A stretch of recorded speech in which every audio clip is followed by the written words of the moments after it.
Thank you, everyone. Thank you. Thank you very much for coming. I'm just going to make some brief announcements, and then we'll start with the program today. Obviously, we're very grateful to our sponsors. So we were able to secure some unrestricted educational grants, from medical informatics, from neuroptics, and UCB Pharmaceuticals. So thank you very much to them. So I also want to thank all the members of the organizing committee. I know you're all here, and I know we did this earlier this morning, but I want to do it again. So as soon as I mention your name, please stand up so that everybody knows where you are. So I'll start with Betsy. Where's Betsy Zink? Thank you, Betsy. We have Yama Akbari. He was not able to make it. Yama didn't make it today, but thank you, Yama. I know he's probably listening. He's probably going to be listening to this. Cecil Burrell. Cecil, thank you very much. Thank you. Great to see you. Kira Becker. I know you're sitting over there. Kira is on table number 1. Gail Biba. Thank you. Carissa Dushal. Carissa, where is Carissa? Oh, there you go. Okay, great. Okay, Rachel Ermer from the Development Office. Rachel, thank you. Aaron Guston. Aaron, where are you, Aaron? All the way from Houston, right? Bruce Krennic from the Development Office. Where is Bruce? Right. The tallest guy here today. Dan Hanley. Dan, thank you. And I know Chip Moses is not here, but we're going to thank him anyway. Thank you so much, Chip. Holly Hinson, where is Holly? Holly's here. Holly, thank you, Holly. Is she not? She was here. Oh, she had to go back. Okay. And of course, Dr. Long. Thank you, Dr. Long. That was great. Thank you so much. Thank you. Marek Mirsky. Thank you, Mark. Thank you for everything. That was great. Hannah Nobleza. Hannah, thank you. Jean Sun was also a member of the committee, but Jean Sun couldn't make it, but you heard already his words earlier today. So thank you, Jean. Angel Terrell. Angel, thank you. And John Ulatowski. Stand up, thank you. Panos Varelas. Thank you, Panos. Thank you so much. And Wendy Zi. Is Wendy here? Wendy? Where is Wendy? I didn't see her. Anyway, so thank you, everybody. Thank you so much. I also wanted to thank all the directors. Of course, Henry, thank you so much for all your support. Justin, where is Justin? I know I saw, oh, there he is. Thank you, Justin. And I think you already heard from Danny Muschlegel also earlier today, so he had to go back to Boston, but it was nice of him to come today. I also wanted to thank, obviously, our interim director, from ACCM. That he's not here today, but I know you saw him earlier today too. So he was here today. So thank you so much. Now there are some. I also wanted to thank the founding members. I know I already told you thank you, but let me say that again. And I know we have Skill Hour over here. And of course, she's the star. She's the star of the night. And but that's because you're a Texan just like me, right? So thank you, Ski. Thank you. So I also wanted to thank some of the family members that are here. We had family members that agreed to join us today. And one of them, of course, you remember we talked about it in the afternoon. Unfortunately, they had to leave. They had to go back to D.C. But that's the Marcus's family, so Patricio Marcus and his wife, Lanny. They met 40 years ago exactly. So they're also celebrating their 40th anniversary. They're Hopkins alumni. They're from the School of Public Health. And unfortunately, Lanny had a SAH. She had a severe subarachnoid hemorrhage. And we thought she was going to have a poor outcome, but actually she did great, and you saw her today. She looked terrific, and she's very grateful, and they're both grateful to us. So thank you to them for coming. The Ligum families, I know Lori also wanted to come today, Lori Ligum, and I think we did. You remember her. She, unfortunately, she also said there was some illness, they had some virus, so they couldn't really travel today, but they send their regards, and they're very thankful and grateful for giving her a second opportunity, and I know she's done really well. And we have, of course, Terry Murray. Where is Terry? Terry? Oh, there she is. Stand up, please. I want to make sure. You need to hear this story. So Terry was in the NCCU when she was 19 years old, okay? At the age of 19, she came in with a sinus thrombosis, right? So she was the second patient at Hopkins to receive a pentobar coma. So she was in a pentobar coma. She had an amazing recovery. So there is Terry over there. And she remembers very well Barbara Fitzsimmons, who just happened to be sitting right behind her. So Barbara, thank you for taking care of Terry. So thank you so much. Yeah. So that was amazing. And thank you to everyone that made it all the way over here. You know, you all came from all over, you know, San Francisco, Seattle, Houston, Memphis, you know, everywhere, really. I mean, we're very, very touched. So thank you very much for doing all this. I think I'm really very encouraged after this, and I think the NCCU, our NCCU, really has a bright future. And I think, you know, I now am very convinced of that. I think everyone was very, very enthusiastic about coming and joining us. But of course, we also need support. We need help, and we're hoping you can spread the word. Out there to those people that may have deep pockets, you know, to help us. I'm sorry to be so blunt, but we do need support. We do need to help. We've done wonderful things, and we want to continue doing wonderful things for our patients and for our community. So thank you very much.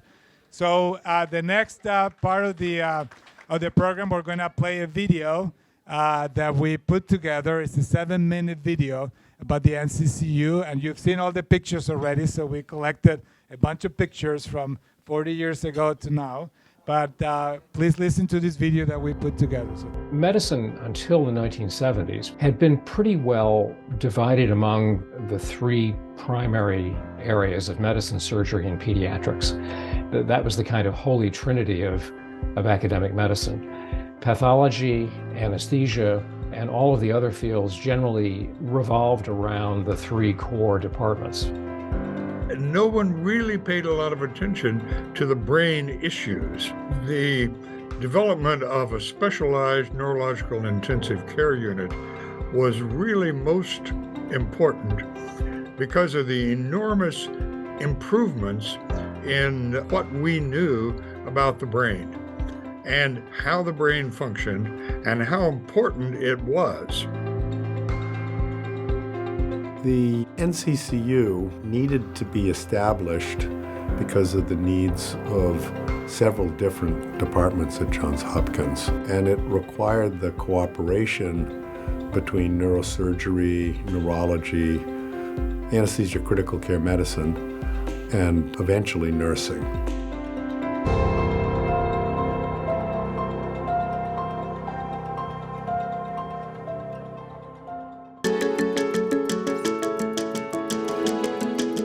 The research that began in the NCCU began mainly with Dan Hanley and came from the anesthesia department with their director of research, Richard Traceman.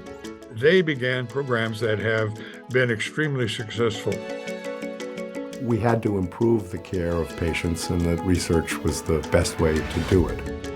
There were ongoing projects in plasmapheresis of Guillain-Barré patients, and the NCCU quickly became the home for those patients. Working with Professor Jerry Walensky, I was part of developing the first antivirals for human encephalitis, and those patients came to the NCCU. And soon after that, Justin MacArthur was bringing people with infections of the brain because of AIDS. There were both external and internal drivers. As a clinical nurse specialist, we deal a lot in the translation of evidence, but when you look at the evidence, you readily assess that there are gaps. Knowing that there is a need to find answers to these gaps in our current knowledge really drives me. I really find that there's hope in research.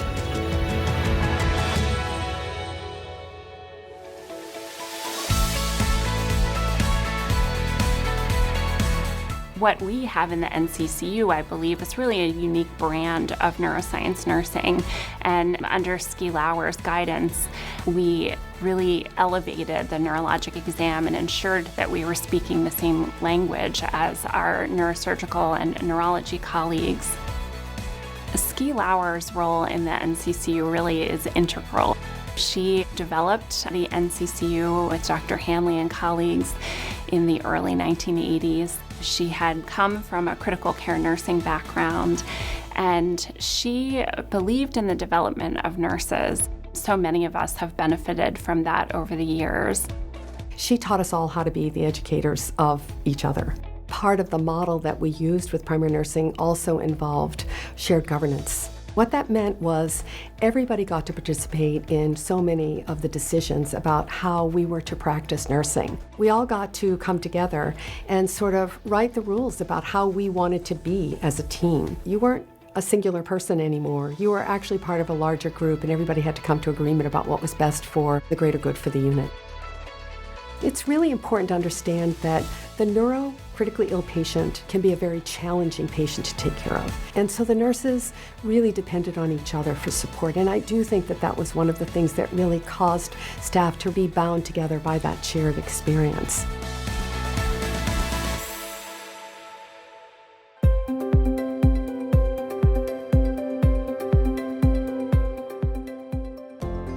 The training program was also a very important part in the NCCU that developed very quickly. This rapidly evolved into requests for fellowships. Our fellowship program is very selective and is very competitive, and therefore we always try to train the best out there. So what that means is that they're also charged with bringing and developing new ideas. The graduates of our program, they have gone out to the world and they have made great things. We have fellows that have become leaders in many institutions. I think we're very proud of what we've done and all the training that we've undertaken. The scientific responsibility of this unit is to go back to one of the early hopes for neural protection. That is to protect the brain and peripheral nervous system from injury, to hasten its recovery after injury, and to know as much as possible about how to intervene once an injury occurs to prevent subsequent injury and reverse that damage that has already occurred. The difference today is that so much more is known about the basic physiology of the brain and the peripheral nervous system that it's a more realistic hope today than it's ever been. I think it is possible in particular conditions to bring neurocritical care into patients' homes by way of telemedicine. I think that that's where the future is going. There's evidence to suggest that patients may recover better in their homes than in an institutional environment. That is something that will be challenging, but we will be challenged to think about in the future. We now have fellows who are studying patient well-being a year after their illness was treated in the neurocritical care unit. The brain takes a long time to recover from an insult. Having trials that assess the value or not of interventions and allowing enough time to assess the patient long-term is probably the future of neurocritical care, and I think it's a very bright future because there are so many things we can do to help the brain in its acute injury stages.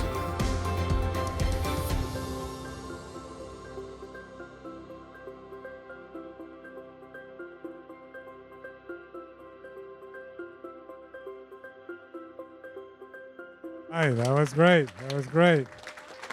All right. So now I'm going to ask someone that you already know very well, Jeff Ling, to come up here. And so Jeff is going to remind us, just in case if you need any reminder, as to why we're here. So why are we here, Jeff? Thank you, Jose. So when Jose told me we're going to talk about why we're here, there was a lot of reasons, right? But Okay, that you very unusual that I'm asked to talk louder, but it's okay. No, when Jose asked me to say a few words about why we're here, and I would like to say that I have a unique perspective when I see all of my friends here in neurocritical care. And it's because, as you guys know, I've never really been here full time other than as a fellow back in the 1930s. So, because as you know, I belong to another organization. All right, and so, yeah. All right, so for my friends like Bobby, I was actually in the Army when I was going through residency and all that, and Dan Hanley was the one who said, I think the military should have a neurointensivist, and actually plucked me out to come to the Neurocritical Care Fellowship. And he had already filled the fellowship with two remarkable people, two physicians that I truly respect, which is Kira Beck and Anish Bhardwaj, who many of you know. And so I got dropped in with these two remarkable people, and I was the third wheel, basically. But it was during that time that was very special, and I learned how to be a neurointensivist. But at the end of it, of course, I had to go back because they had paid for all my schooling, so I had to go back and work it off on the farm. So I had to go back in the Army. But during the time that I was in the Army, John Ulatowski and Mark Mirsky actually approached me right around 2000 and said, why don't you come back and attend a little bit, because that would be good. We have some Walter Reed fellows, Walter Reed pulmonary fellows rotating through, and we have some Walter Reed residents rotating through. So I actually got to come back a little bit and attend part-time, and I still do that to this day. I kind of sweep in, torture the fellows, and I sweep out, right? So I'm sort of an outsider, but I'm also an insider, because I still feel part of this family. Right? So when I'm asked, why are we here, I get to have that remarkable view. And I would say simply this. You've heard today just a wonderful day of science, recollection, history, and the whole 9 yards. And you could come up with many reasons of why we are here. But I will tell you collectively, everybody in this room, we are here really for the one purpose, and that's the patient. I think we all are here because of the patient. And what I find when I look around the room and I look at all my friends here, I'm actually overwhelmed, because everybody in this room is here because fundamentally of two things. One is you're super smart. All of you are super smart. No, you are, because whether you became a physician or a nurse or a pharmacist or an aide or a therapist or a social worker, you got there because you were smart. You didn't get there without hard work and intelligence. But because you're smart, you decided that you could have gone almost anywhere and done anything else, particularly things that are easier to do and potentially with much more remuneration. But you didn't. So it means you're selfless.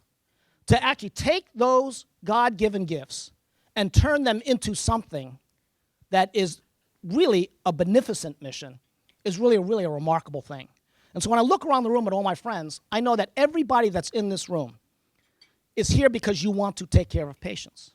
And you've taken the gifts that you've given, which is super intelligence, and rather than go out and do something to enrich yourselves, whatever it may be, you instead chose the path of service, of selflessness. And for that reason, we're blessed. Because how many people get that opportunity to spend their life like that? We do, which is like really amazing. Dan Hanley earlier today said NCCU is a place, and he was absolutely right. It is a place. But NCC, neurocritical care, are the people. And not only are the people, it's the people who hold a certain philosophy and a certain attitude, which is others before self. And I've seen that through the nurses I get to work with, the docs I get to work with, the therapists, the pharmacists, and I can go down the list. But you guys all know this because we live it every single day. It is not about the place. It is about the people and the attitudes and the philosophy they hold. And I told you earlier today that I got to practice in some amazing places. Afghanistan on a mountaintop in a tent. Iraq in the Ibn Sina hospital. And it's not the place, it's the people. And that's really the most important thing that we should kind of embrace as we go through this. The other part is that there is a place though, and that place is Johns Hopkins. And Johns Hopkins holds a very special place in all of clinical care. You guys should know this because I'm an outsider looking in. And that is that Hopkins trains the leaders. Somebody has to train the leader. That is the role of Hopkins. It is not to go out and basically make clinician practitioners. We do that. We do it very well. But really the role of a Hopkins, why have a Hopkins? You have a Hopkins to train the next generation of leader. And so I look at the young nurses, and I look at the young docs, and the young pharmacists, and the others. I am looking into the eyes of the next generation of leader. And it's a wonderful thing. And when you get old and ugly like me, in fact, I got so old and ugly, the Army kicked me out. But when you get old and ugly like me, you start saying, oh, back in the day. And I actually don't worry about that. When I look at the young people that I get to work with day in and day out, I actually have tremendous confidence because they will carry the mantle. What will NCCU be like in 2062? I have no freaking idea. I have no idea. And I'm a DARPA guy, right? So I have no idea what it'll be. Will it be different? It will be, by golly, it will be different. Because when I was a fellow, there was no Google. When I was a fellow, there was no cell phone.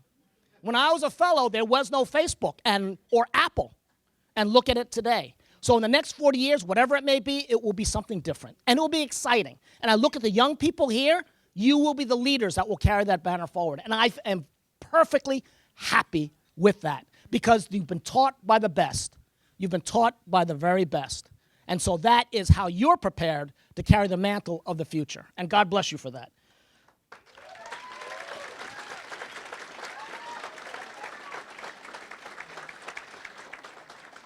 Being a neurointensivist is a very special thing.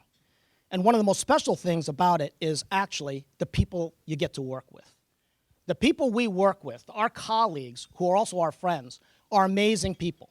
The docs can look at the nurses can look at the pharmacists can look at the SLPs, and the SLPs can look at the aides, and you realize that this is a professional group. What Ski, Cecil, and Dan, and Dr. Long, Dr. Rogers, and the others created back in the early 80s has endured. It is their legacy. 40 years later, it is sustained, and it has grown, and has become much more. But it is about the colleagues. And you look at this professional group of colleagues, it is an amazing group. And we are blessed to work with them. We get to come to work every single day and work with these people every single day. And I remember when Marie, during COVID, was telling me that she said, you know, Jeff, we're really lucky because we get to come to work when others cannot.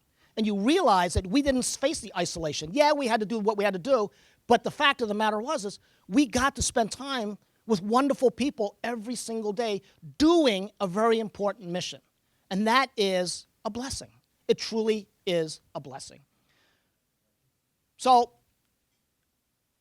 neurocritical care itself is a very special discipline. But neurocritical care is indeed critical care.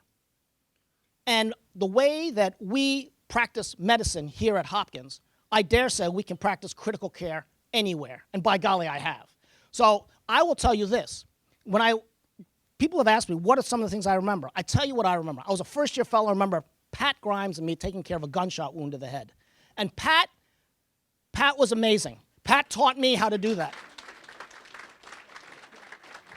I remember being on the NCCU and then getting called upstairs to the floor by the shift coordinator, Felissa.